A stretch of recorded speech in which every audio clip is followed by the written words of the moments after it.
Ndipe Babeli nyenyezi yapiwa wafambi wese kutungamira zampupurizo zisingazo zimi kujeka kwangu kunotipenyera.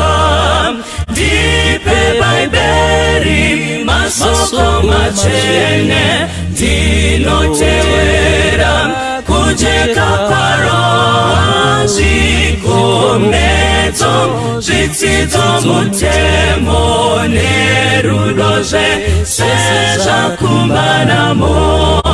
Ndipe Babeli apona tambuzwa ngezitima ne urombo wazo. Ndipe mafio Jesu atahura kunditondeza alipo Petro.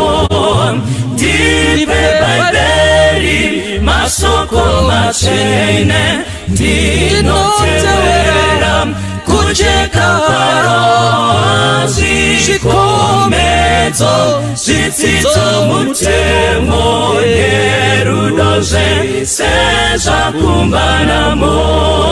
Ndipe Babeli ndinofambanaro rinditseure nezakaipa mwenjewe rupo nesomunedima kundipangidza nzira kudenga.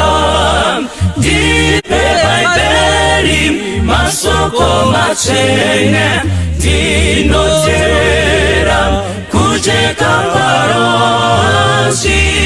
zikomezo zitizo mutemo nerudoze seza kumbanamo.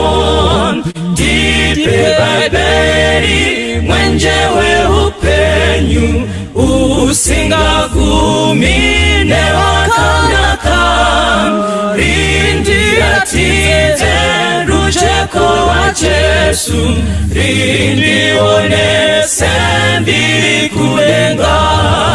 Ndipe Babeli masoko machene dinotewera kujeka paro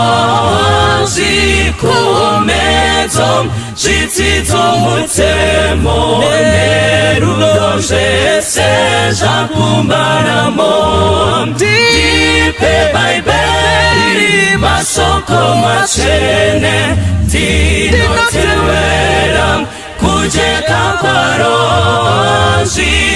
zikomezo zitizo mutemo nerudoze seza kumbanamo.